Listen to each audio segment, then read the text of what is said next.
Sekiro Shadows Die Twice was released in 2019, pre-COVID, obviously developed from the legendary From Software and published by Activision, and this game is, without a doubt, hands down, my favourite Souls-like, Soulsborne, whatever you want to call them, game. I do really love Elden Ring, and I do like the Dark Souls games and Demon Souls. I have the remake on PlayStation 5, I suck the absolute donkey dick at them. I am not good at Souls-like games whatsoever, but I completely appreciate them and acknowledge that it's all me. I'm the one that sucks, the game does not suck. But I do chop through them very, very slowly, and the reason why Sekiro is more of my favourite is because it's based during the Sengoku period of Japan. I am a massive fan of Japanese culture, and I think it's absolutely phenomenal in comparison. The English history that I have and share here with my fellow Englishmen is boring.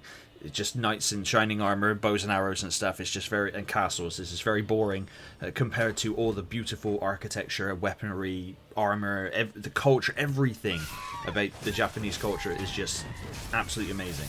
But here with Sekiro, I think another reason why is because there's no stamina as such. You have posture, and enemies can break your posture, which leaves you vulnerable for a few moments, and you can break theirs, which is obviously like a balance thingy. So you got to be mindful of when you're deflecting and blocking incoming attacks and that kind of stuff. But because of that, and the movement is also phenomenal, there's a good deal of stealth options as well, because you're more of a shinobi, so you can. I mean, the character Wolf is essentially a shinobi, and you have to go out and rescue your lord and fight for Ashina's fate. Basically, it's the story is more there than it isn't compared to other Dark Souls like games. That makes sense, because usually it's kind of you got to piece it all together. There was times I have not completed Sekiro whatsoever. I'm in the later half of the game, but I'm getting there. But I've played a whole lot of hours on PlayStation 4 and on PC, and I'm playing a lot of it on the Steam Deck, and it runs amazingly on the Steam Deck. I'm gonna have a Steam Deck video coming out very soon, where I'll be obviously showing what my favourite games are to play on the deck and what settings I use for them, if anybody's interested in that kind of thing. And also, I think I've mentioned this previously, but I'm going to have to mention it a bit more. I have started a second channel. I'll put the link in the description box. It's called Minus Inferno Plays, and it's where I will be uploading hour-long Let's Plays of games. Not necessarily full playthroughs of games, unless people want me to do that, unless they watch the video and they're like, can we please have more, and then I'll do more.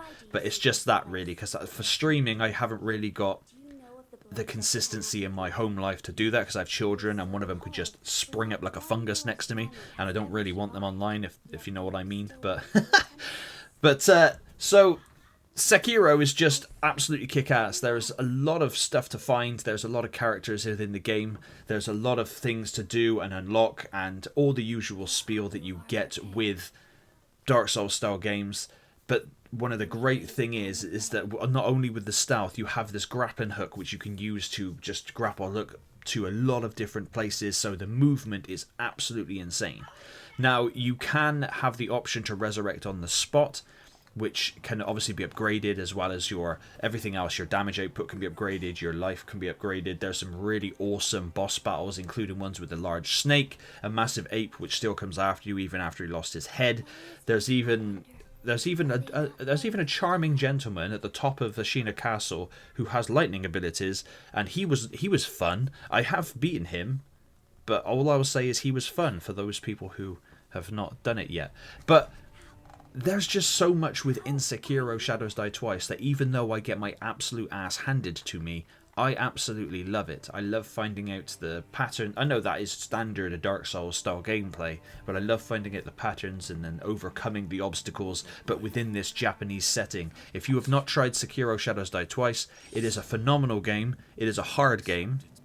I don't know if it's the hardest. I'm not a Soulsborne, Souls-like aficionado. I've played them all and I own them all, but I'm not like a pro on them or anything. I'm just someone who enjoys them.